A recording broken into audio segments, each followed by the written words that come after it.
Shirika la kutetea haki za binadamu la Amnesty International limesema watu 16 wameuawa katika maandamano ya Jumatano dhidi ya serikali yaliyofanyika kote nchini Kenya. Kwa mujibu wa shirika hilo, vingi kati ya vifo hivyo vimesababishwa na polisi. Mkuu wa Amnesty International katika taifa hilo, Irungu Houghton, amesema takwimu hizo zilizotolewa Jumatano usiku zimethibitishwa pia na Tume ya Haki za Binadamu ya Kenya KNCHR, ambayo awali iliripoti vifo vya watu 8. Duru za habari zimeripoti kuwa polisi walitumia mabomu ya machozi na maji ya kuwasha kuwatawanya waandamanaji katika mji mkuu Nairobi. Maandamano haya yaliyohusisha maelfu ya raia yalilenga kuadhimisha mwaka mmoja tangu yalipofanyika maandamano ya kupinga muswada wa ongezeko la kodi, ambapo takribani watu 60 waliuawa. Ukanda wa Gaza. Zaidi ya watu 20 wameuawa ukanda wa Gaza kutokana na mashambulizi yaliyofanywa na jeshi la Israel. Mamlaka za afya za eneo hilo zimesema watu 9 wameuawa kwa mashambulizi ya anga katika shule inayozihifadhi familia zisizo na makazi kwenye eneo la Sheikh Radwan. Shambulio jingine limewaua watu 8 karibu na mahema kwenye kambi moja mjini Khan Yunis. Watu wengine 3 wameuawa kwa kupigwa risasi na wanajeshi wa Israel wakisubiri msaada wa chakula kutoka katika malori ya Umoja wa Mataifa. Mashambulizi haya yametokea wakati wasuluhishi wakifanya juhudi za kuwasiliana na wawakilishi wa Israel na kundi la Hamas ili kufufua majadiliano ya kusitisha mapigano kwa lengo la kumaliza vita. Brussels. Viongozi wa Umoja wa Ulaya wanakutana leo Alhamisi mjini Brussels kujadili masuala muhimu yanayoukabili umoja huo, vikiwemo vita vya Urusi dhidi ya Ukraine. Wanatazamiwa kuzungumza kuhusu kurefusha vikwazo vya Umoja wa Ulaya dhidi ya Urusi na kuchukua hatua nyingine dhidi ya taifa hilo. Waziri Mkuu wa Hungary Viktor Orban, hata hivyo, tayari amelizungumzia suala jingine linaloweza kupewa nafasi kwenye mkutano wa leo la juhudi za Ukraine kujiunga na umoja huo, na ameweka wazi kuwa the problem is the war. Tatizo ni vita. Tukiingiza Ukraine kwenye Umoja wa Ulaya tutaingiza vita, na tusingependa kuijumuisha nchi iliyo vitani inayotuweka hatarini, kwa sababu kama mwanachama wa Umoja wa Ulaya yuko vitani, inamaanisha Umoja wa Ulaya uko vitani, na hilo hatulipendi. And we don't like it. Kwa upande wake, rais wa Baraza la Umoja wa Ulaya Antonio Costa amesisitiza kuwa Umoja wa Ulaya utaendelea kuiunga mkono Ukraine. Ulinzi na uchumi wa Ulaya vinatazamiwa kuwa sehemu ya ajenda za mkutano huo, huku kansela wa Ujerumani Friedrich Merz akisema mzozo wa kibiashara kati ya Umoja wa Ulaya na Marekani hauna budi kutatuliwa mara moja. Beijing. Mawaziri wa ulinzi wa China, Iran na Urusi wamekutana kwa ajili ya mazungumzo leo Alhamisi nchini China. Waziri wa ulinzi wa China Dong Jun ameyataja mazungumzo hayo kuwa ni ya kukabiliana na dunia iliyo katika mparaganyiko na iliyokosa utulivu. Amewataka washirika wake kushirikiana na kuchukua hatua madhubuti zaidi ili kulinda mazingira yatakayoleta amani. Kwa upande wake, waziri wa ulinzi wa Urusi Andrei Belousov aliyekutana na Dong kando mwa mkutano rasmi amepongeza ushirikiano kati ya China na Urusi na kusema ushirikiano wa nchi zao uko katika kiwango cha juu.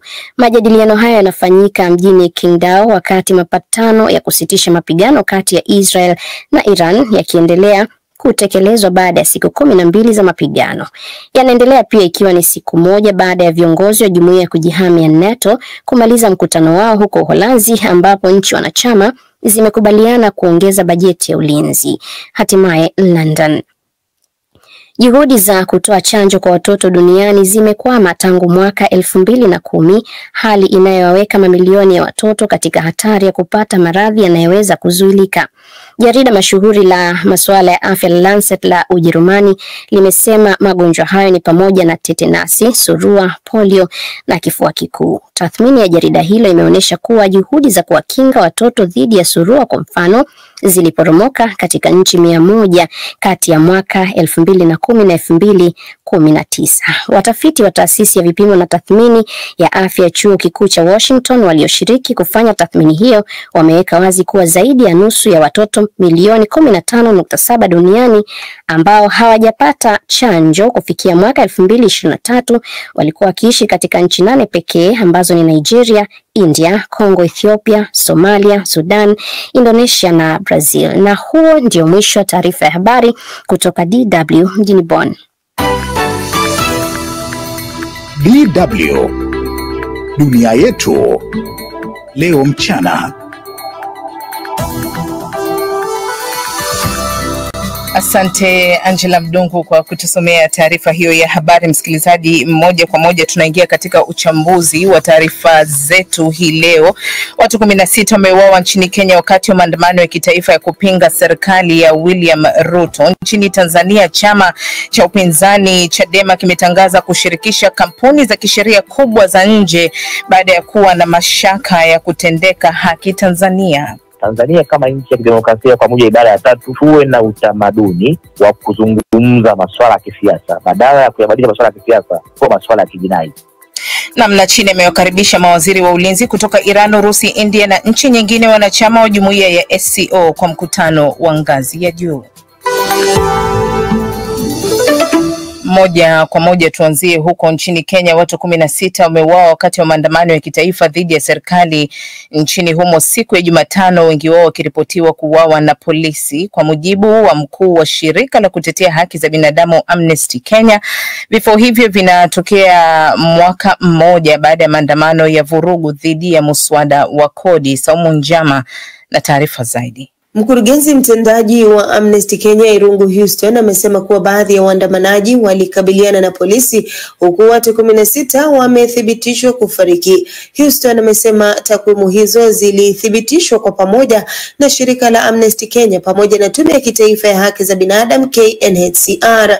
KNHCR, taasisi ya serikali, awali iliripoti kuwa watu 8 walifariki kutokana na majeraha ya risasi na zaidi ya 400 walijeruhiwa, wakiwemo waandamanaji, maafisa wa polisi na waandishi wa habari. Katika taarifa iliyotolewa kupitia akaunti rasmi ya mtandao wa kijamii wa X, KNHCR ilieleza kuwepo kwa madai ya matumizi ya nguvu kupita kiasi ya polisi, ikiwemo matumizi ya risasi za mpira, risasi za moto na maji ya kuasha. Msemaji wa polisi nchini Kenya, Mushiri Nyaga, alikataa kutoa maoni kuhusu taarifa zilizotolewa na Amnesty Kenya na KNHCR. Kwa upande mwingine, taasisi ya usimamizi huru wa polisi IPOA, ambayo pia inafadhiliwa na serikali, ilisema kuwa watu wasiopungua 61 walikamatwa wakati wa maandamano hayo. Afisa mmoja wa hospitali kuu ya Kenyatta amesema kuwa hospitali hiyo imepokea watu wengi walioumia, akielezea kuwa wengi walikuwa na majeraha ya risasi, baadhi wakiwa wamepigwa risasi za mpira, wengine risasi za moto.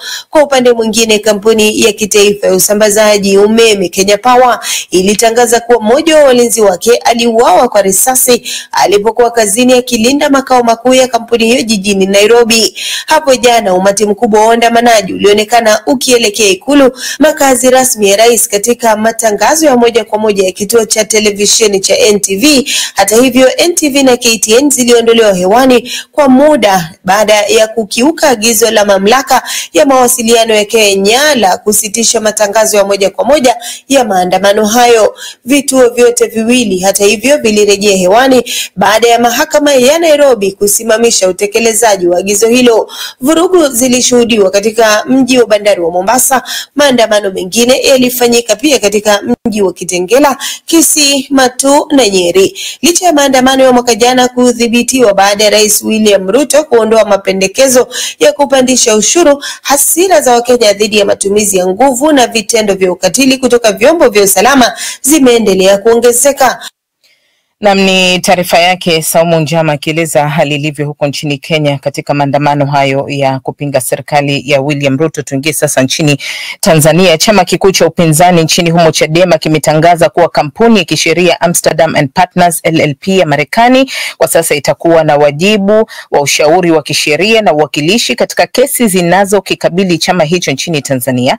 Akithibitisha kuchukuliwa kwa uamuzi huo, mwanasheria mkuu wa chama hicho Dr. Ruge Meleza Nshala amesema uamuzi huo unatokana na changamoto kadhaa za kisheria wanazokabiliana nazo nchini humo. Kwa kutathmini hatua hiyo, Sudi Mnete amezungumza na mwanasheria na wakili William Maduhu akiwa Dar es Salaam, na kwanza alimuuliza zipo ishara kwa madai ya Chadema kubinywa kisheria ndani ya Tanzania. Tusikilize. Kuna dalili za wazi wazi kwamba kuna ubinyaji wa haki zao na wana wasiwasi kwamba baadhi ya maeneo huenda haki isitendeke. Mfano mzuri, mwenyekiti wao ambaye sasa yuko gerezani Ukonga alieleza mahakama, alisema kwamba mawakili wake sasa wananyanyaswa, hawasikilizwi. Mheshimiwa Lissu anaona kwamba kule Ukonga mwenendo mzima wa shauri unavyoendeshwa, mawakili tukienda kumuona tunazuiliwa, tukitaka kufanya naye mazungumzo ya faragha tupewi fursa hiyo, tukitaka kupeleka nyaraka mlongo unakuwa ni mrefu, haki yake ya kuabudu alikuwa haipati, kufanya mazoezi hapewi. Wanataka wawe washauri wao wa kisheria na wawakilishi wao kisheria katika kesi zinazowakabili, pamoja na hiyo ambayo umeielezea hapa. Linawezekana vipi hili? Inawezekana kwa sababu licha kwamba hataweza kuingia hapa nchini kwa maana mfumo wa kisheria wa hapa kuingia ni mgumu kidogo, lakini bado wao kama law firm ya kimataifa wana uwezo wa kutumia forum za kimataifa kupressurize, kwa maana kwamba kutumia, kwa sababu kumbuka ndugu yangu Mnete ni kwamba hii ni kesi ya kisiasa. Kwa hiyo inatakiwa kupiganiwa kwa mbinu zote mbili, mbinu za kisheria na mbinu za kisiasa. Kwa hiyo kitendo cha wao kwenda kutumia partner kimataifa, moja ni kwamba tunafahamu sisi kama mawakili kwamba hawezi kuingia hapa nchini kufanya kazi hiyo, lakini itasaidia mno kwa sababu huyu mtu kumbuka ana connection zote za jumuiya ya kimataifa. Anaweza kaandika barua kwenye mabunge ya jumuiya kama bunge la Ulaya, lakini pia kwenye organ za kimataifa kama UN, lakini pia kwenye jumuiya zingine za ukanda wa Afrika kama SADC na kwingineko, maeneo ambayo Tanzania lazima tu for diplomasia italazima kujibu tumalizo kama ni za kweli au la. Amsterdam and Partners LLP ya Marekani sio mara kwanza kusikika katika siasa za Tanzania. Kuna chochote ambacho unaweza kusema kimekuwa matokeo chanya kutokana na jitihada zao na kile ambacho wamekuwa wakifanya kwa Chadema? Nafikiri matokeo chanya ni mengi. Kwa mfano nitoe mfano tu mzuri. Kwenye kesi ya mwenyekiti zamani wa Chadema Mheshimiwa Freeman Mbowe, hawa watu walitumika sana kutoa pressure kule nje. Waliandika barua kule IDU, wakaandika barua bunge la Ulaya kama nakumbuka, wakaandika barua UN, kama mlazimu rais wa Tanzania Mheshimiwa Tanzania kuzuru Belgiji kama nakumbuka, na kazuru mpaka bunge la Ulaya, akakutana mpaka na Mheshimiwa Lissu. Hiyo ilikuwa ni matokeo ya hawa ndugu zetu. Lakini mfano mwingine mzuri Sudi ni wakati wa Mheshimiwa Lissu wakati anapigwa risasi. Ilimsaidia sana kurejea nchini wakati wa atagombea urais, na imfanya hata anakuja nchini kipindi kile aliyekuwa rais wa Tio Magufuli amwache afanye siasa akiwa huru. Mheshimiwa Lissu alifanya siasa bila kuguswa kabisa, kwa sababu wale mabwana walikuwa wanaandika muda wote kwamba tuna monitor, tunafuatilia, ikitokea Mheshimiwa Lissu amezulika serikali itawajibika. Magufuli ilimbidi awaagiza watu wake wa ulinzi kwamba Mheshimiwa Lissu anapaswa kulindwa kwa gharama yote. Kwa haya yanayotokea yanaleta picha gani kwa muhimili huu wa mahakama wa Tanzania? Ningetoa wito kwa serikali kwamba mwaka uchaguzi Sudi lazima wazungumze, kutakuwa na pressure, kutakuwa na joto. Basi wanasiasa walioko madarakani wawe wavumilivu, na pepo ya jambo ambalo halijakaa sawa wazungumze kupitia forum zao, wasitumie polisi na mahakama. Lakini pia mahakama yenyewe pia inapopokea mashauri kama haya, nafikiri kama chombo huru ni muhimu sana ikatumika kutenda haki. Kwa hiyo nikimalizia ni kwamba Tanzania kama nchi ya kidemokrasia kwa mujibu wa ibara ya 3 tuwe na utamaduni wa kuzungumza masuala ya kisiasa badala ya kuyabadilisha masuala ya kisiasa kuwa masuala ya kijinai. Tukienda hivyo tutakuwa ni nchi ambayo tumestarabika na demokrasia yetu imekomaa zaidi. Naam. Wakili William Maduhu akiwa Dar es Salaam akikamilisha mahojiano hayo yaliyofanywa na mwenzangu Sudi Mnete. Tunabakia bado nchini Tanzania. Taifa hilo limewarejesha nyumbani raia wake kadhaa waliokuwa nchini Israel wakati vita vilipozuka kati ya nchi hiyo na hasimu wake wa miaka mingi, Jamhuri ya Kiislamu ya Iran. Mataifa mengi duniani yaliwahamisha raia wao kutoka Israel na Iran wakihofia maafa ya mapigano yaliyodumu kwa siku 12 na ambayo yalihitimishwa kwa mkataba wa kusitisha vita uliotangazwa mapema wiki hii. Mwandishi wetu wa visiwani Zanzibar Salma Said ameshuhudia Watanzania waliorejea nyumbani na kutuandalia taarifa ifuatayo. Baadhi ya Watanzania walikuwa wakifanya kazi na wanafunzi, na Wazanzibari waliorejea walikwenda Israeli kwa ajili ya matibabu. Lakini kutokana na vita, serikali ya Tanzania kwa kushirikiana na familia na taasisi za kimataifa imefanikiwa kusaidia kurejea kwao salama. Kwa kuona tulikuwa hatuoni kwa live, ila tunapitia kwa kuona kutumia mitandao, ila na tunakuwa tunasikia kila aina ya vishindo kuona mtikisiko ambao tulikuwa tukiona katika hivyo vyumba vituko.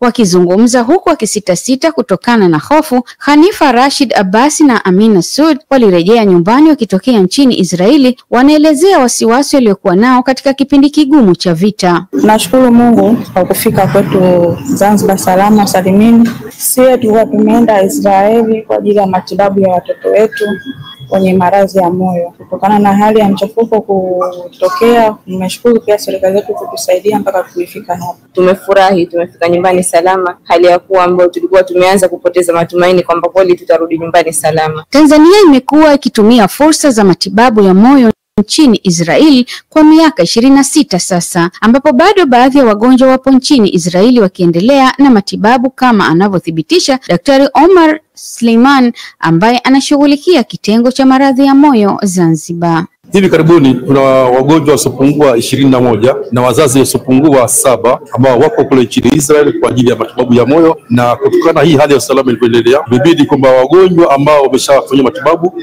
na hali zao zimeshategemea kushika vizuri au imebidi kwamba safirishwe warushwe nyumbani kwa msaada wa ubalozi.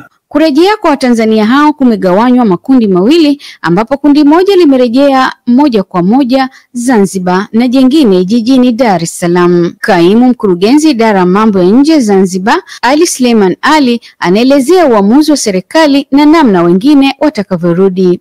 Na serikali inaendelea ili kuhakikisha kwamba wananchi wote wa Tanzania wanarejea nyumbani kwa salama. Nchi zote mbili, Israeli na Iran, ni marafiki wa Tanzania na wananchi wamekuwa wakinufaika katika nyanja tofauti kutokana na ushirikiano huo, ikiwemo biashara, wataalamu, mafunzo na matibabu. Lakini vita ni changamoto kwa dunia na ni ujumbe kwetu sote kuthamini amani tulionayo. Salma Said, DW, Zanzibar.